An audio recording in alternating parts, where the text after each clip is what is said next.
Welcome to Unstoppable Faith with Dr. Kazumba Charles. This program is designed to inspire you to stand on the Word of God and to help you build unshakable and unstoppable faith in Jesus Christ. Here's your host, Dr. Kazumba.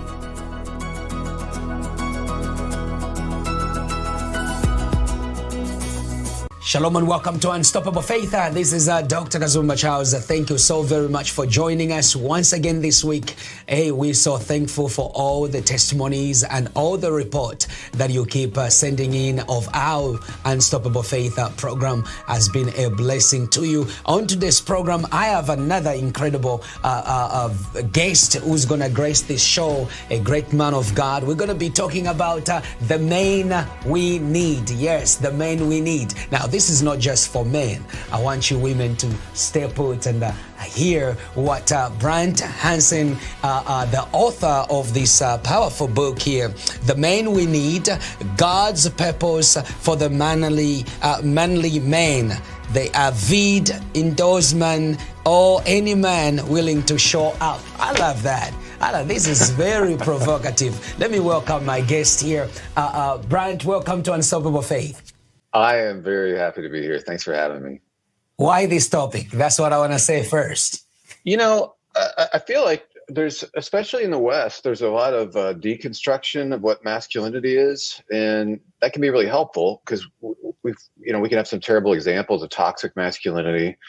But the question I'm left with is, okay, so what are we supposed to be doing? Like, a lot of guys don't know what they're supposed to be doing, and that's a real struggle. It's like we've got all the pieces to a puzzle, but we don't have the box top that we can look at and go, okay, this is what we're supposed to be doing.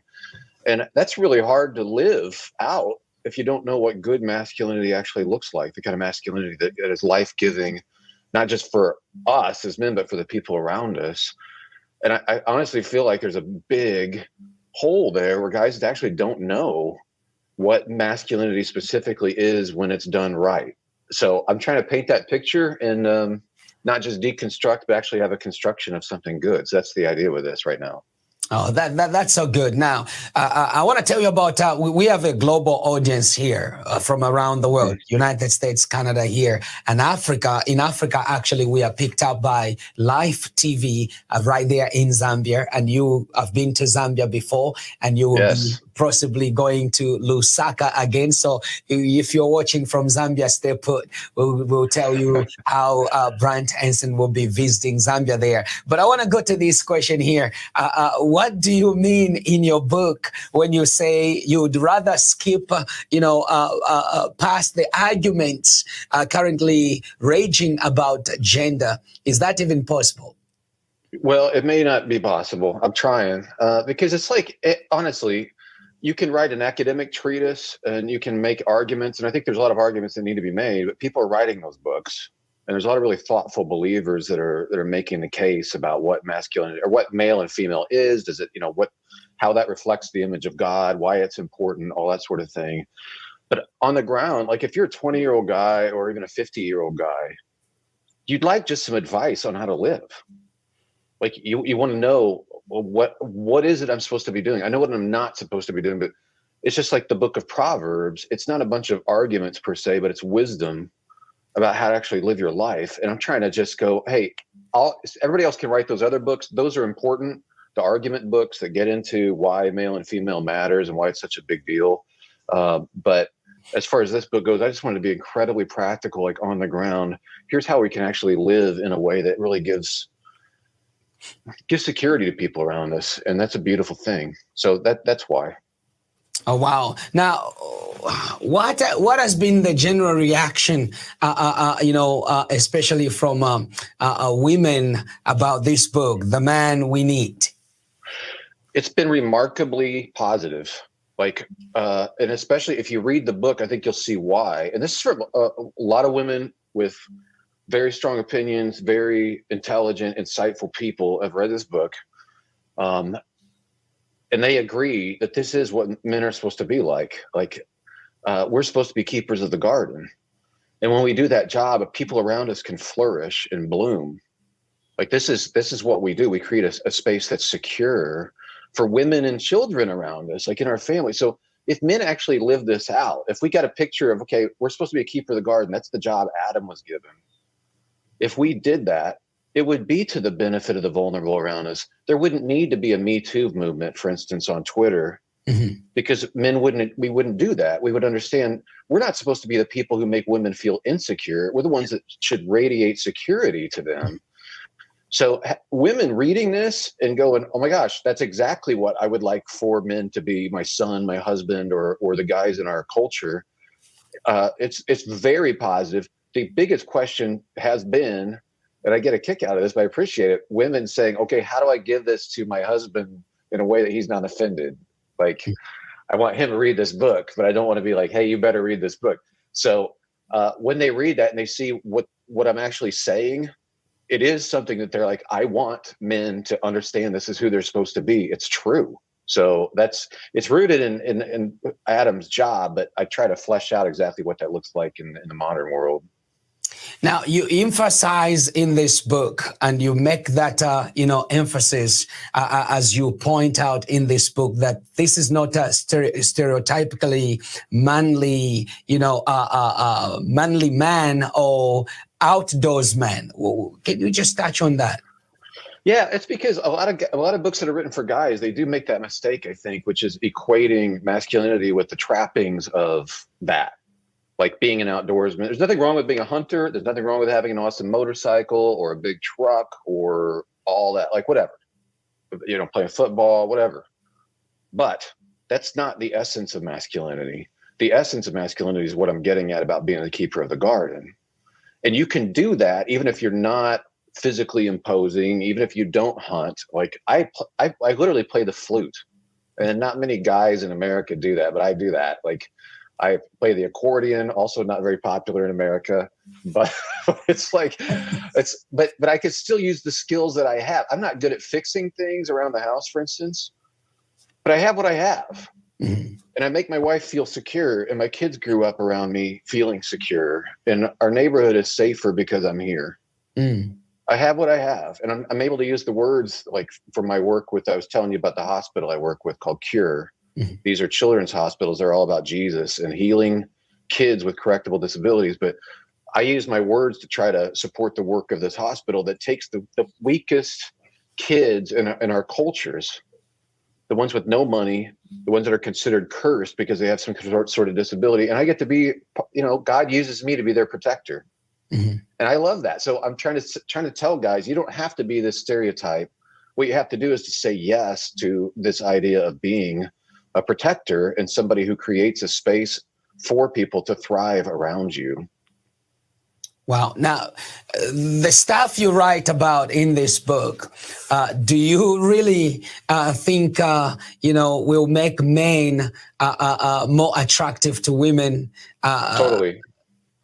How? Yes, and I laugh. Well, it's because of this. Okay, so couple examples. Number one, I don't know if you remember this story. It happened in Paris a couple of years ago, but there was a guy who was a Malian immigrant. So he's from Mali, and he wasn't yet a French citizen, but he sees a kid dangling from a 5th-story window. It's like way up there from a balcony.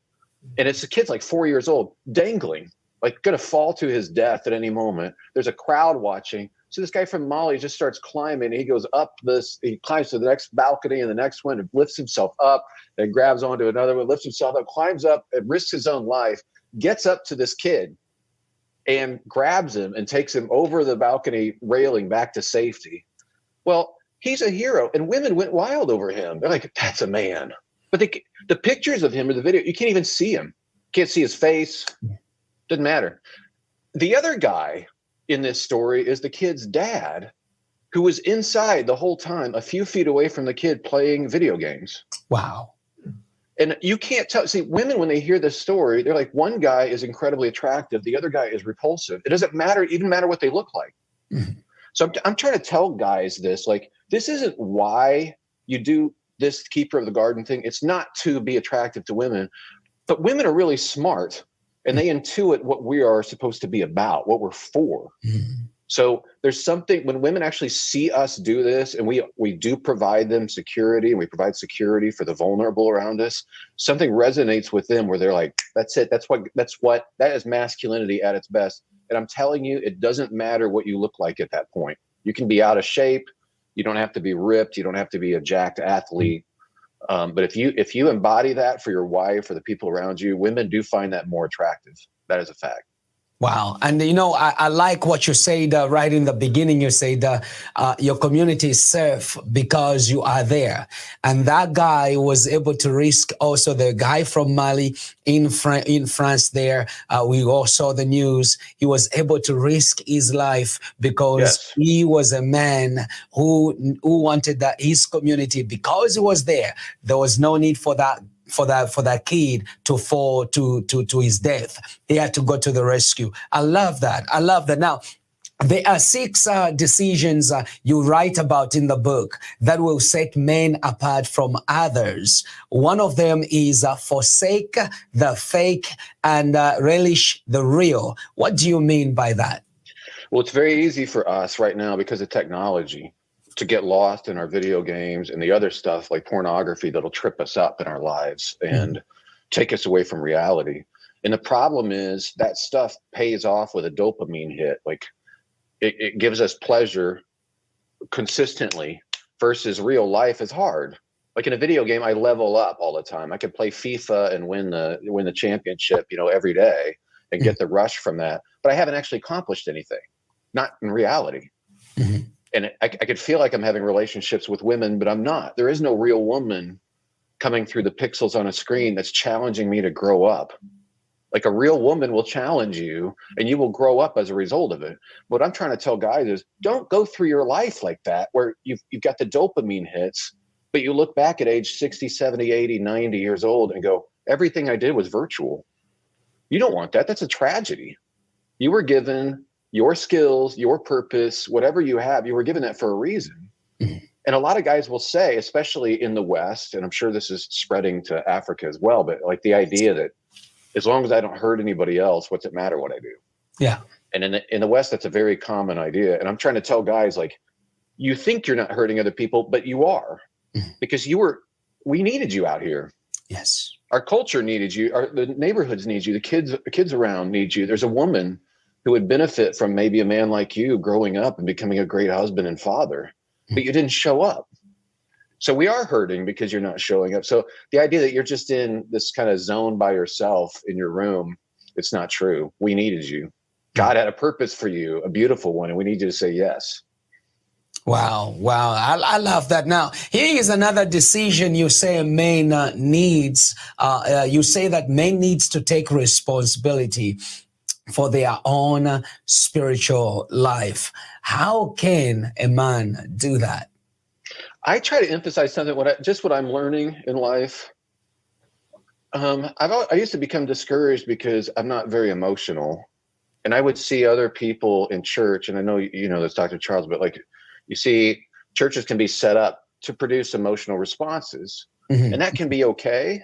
Yeah. But there's a lot of people that don't have those responses. And so they might think, well, I'm a bad Christian, or God's abandoned me, or something's wrong with me.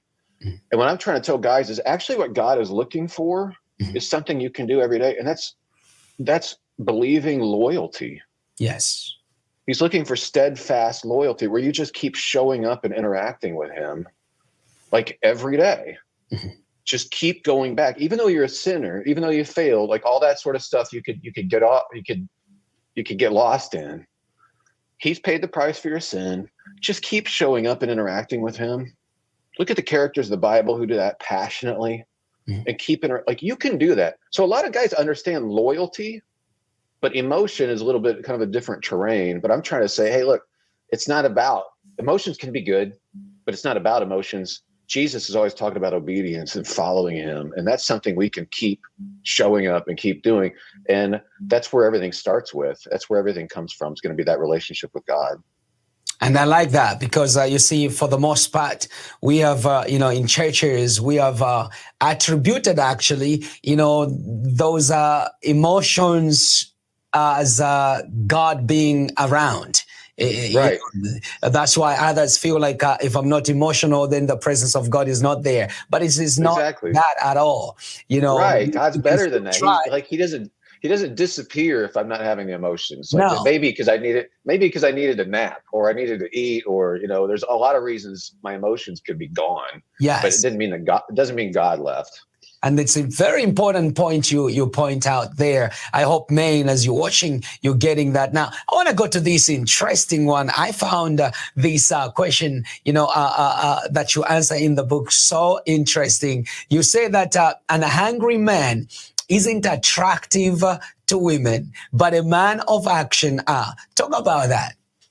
Well, a lot of guys think anger is a part of masculinity, and it's not. And biblically, it's not. We're told to get rid of anger before the sun goes down.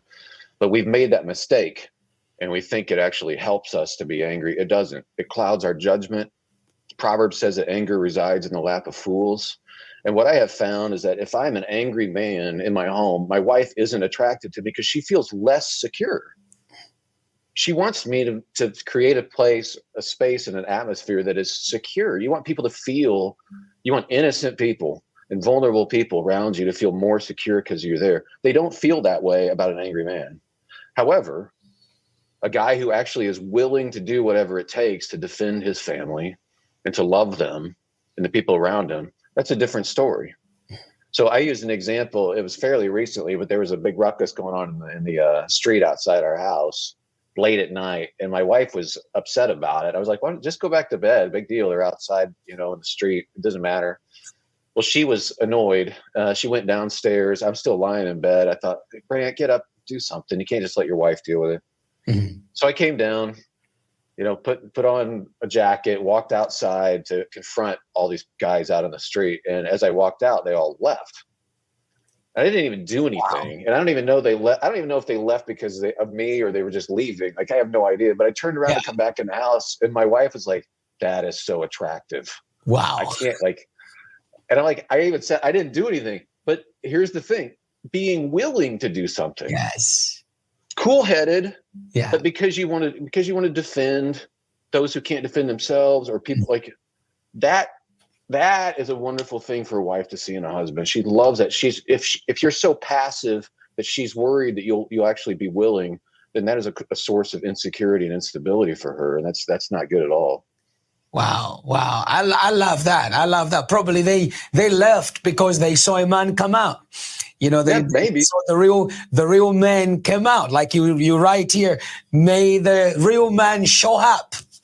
Yeah, just show up. And I'm not that physical. I'm 5'10", not that physically intimidating, obviously. Like, it's not, but I showed up.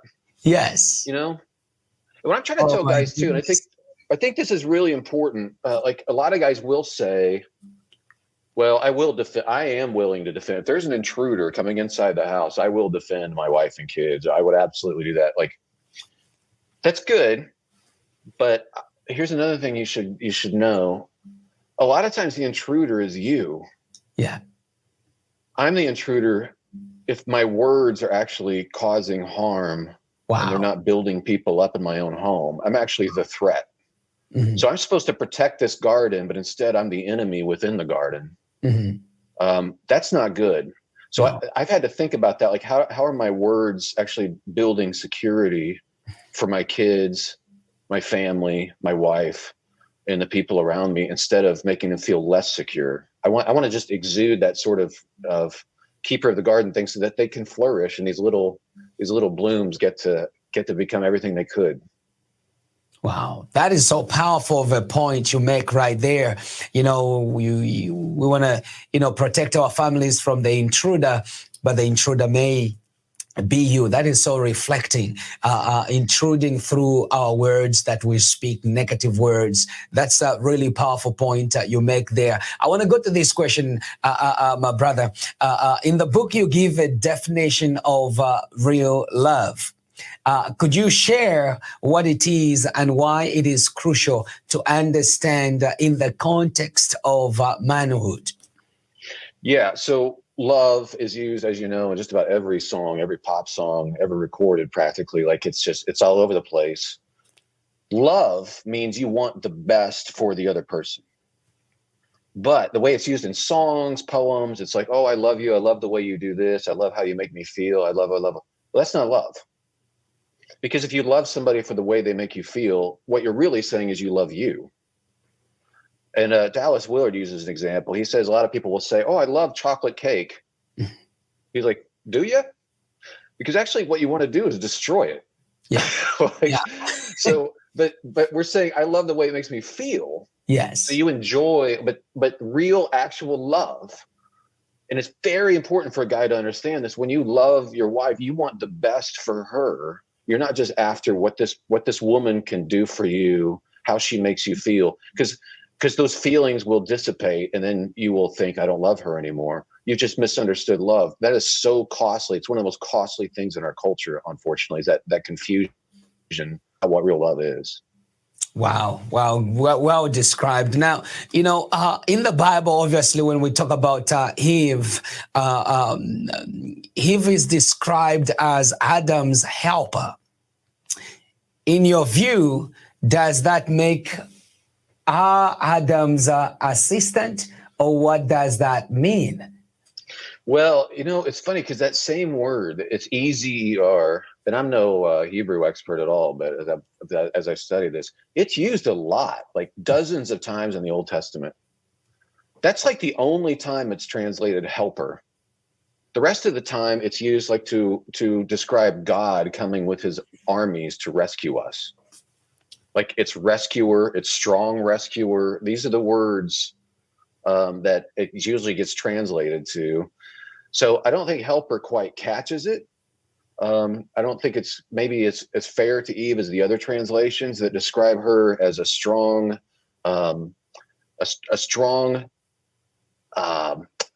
rescuer.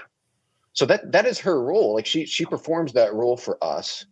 And then we have this role of keeper, this protector of the garden itself, which is why God holds Adam responsible when he comes into the garden. They both sin, but he says, Adam, where are you? Like, I made you the keeper of the garden, and you didn't defend Eve against this intruder. You didn't show up. So, yeah, I think both roles are really amazing roles. And I don't think helper quite catches it, and certainly assistant wouldn't work, because God's described this way all the way through the Old Testament, and assistant would be a bad way to take that. Wow. Now, one of the things that you do in the book actually is you touch on, spiritual. You say being spiritual is not the same as being emotional. We were just talking about that. Now, why did you feel this was important distinction to make in the book? Yeah, because there is that confusion about that. When we think, oh, well, let's get spiritual, it usually means let's try to feel something. Yeah, and yeah, that's just it. Or let's get revival. Then we're talking about emotions. Yeah, and so strip away the music, strip away the modulation of the chorus, in the last time through, and the all that, strip away. Daily living life and continuing, even whether you feel it or not. Whether you feel it or not, you don't get that payoff, and you still are loyal to God. That's love. That's love. That's just like marriage. My wife doesn't always feel enraptured with me. We've been married 32 years. She doesn't feel enraptured with me all the time, but she still can be frustrated with me and then say, hey, can I make you some tea? Yeah. Like, even though there's no payoff to her, that's love. When you don't have that emotional payoff and you still are faithful and loyal, like that's an act of worship. I think that's being spiritual, is being involved with God on that level, where you just keep coming back regardless. Oh, I love that. You know what's so funny is that I was actually ministering last Sunday in another church, and we touched on that. We touched on that just when I was with a pastor that hosted me, and we're talking about revival. How many of us have actually a wrong concept of revival? When we talk about revival, it's like it's something that we need to pursue instead of something we receive from God. And also, it has got nothing to do with emotion. Yes, sometimes you can feel emotion, but that's not what revival is all about. Because what we've done then is that if we go to a place of worship and we don't feel those goosebumps, then we say there is no God here. So it's the same you apply with our marriages. There are times I don't feel, like my wife, she's all rosy all over me, but I love her. At the end of the day, that's my wife. I mean, for a long term, not only a goosebump feeling moment. So I love the distinction that you make on that. Now, why do you believe this as well, that the world is starved of seasoned,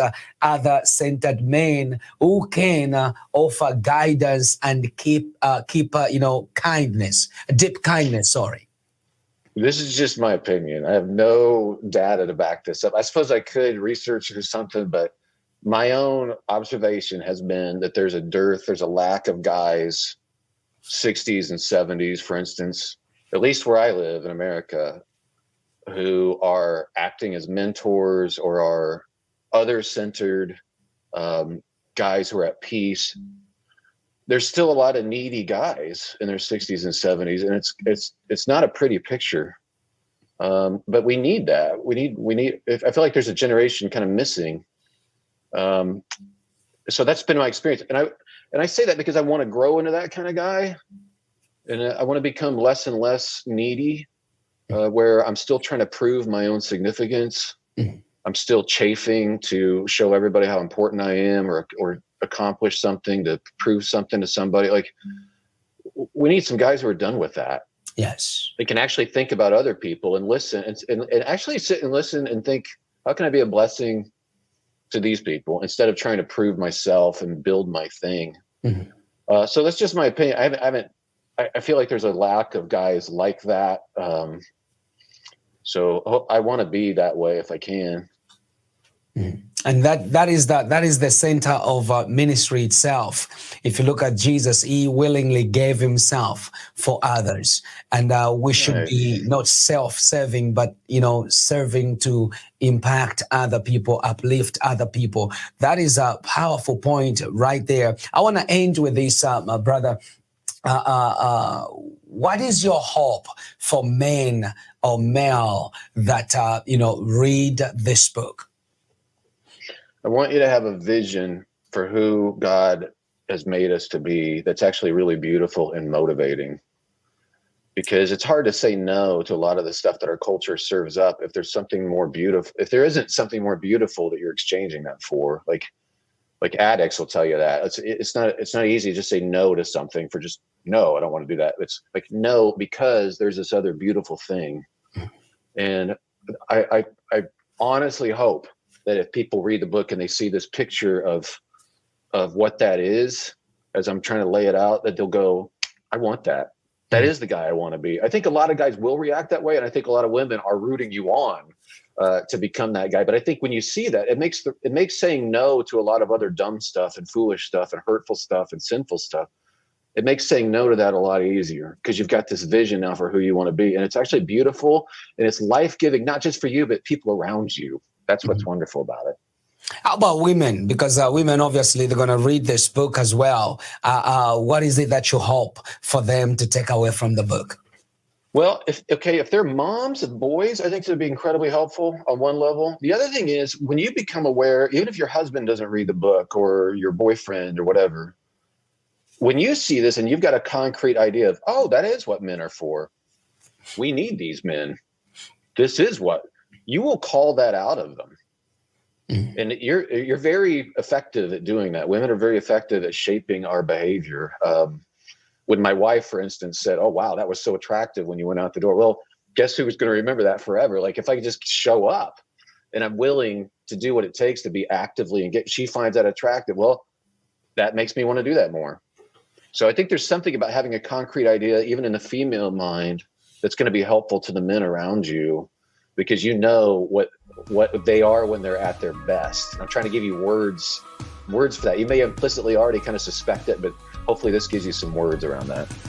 Awesome. Thank you very much for coming on Unstoppable Faith, my brother. I want to call you my brother. You've been to my motherland, so you're my brother. Exactly right.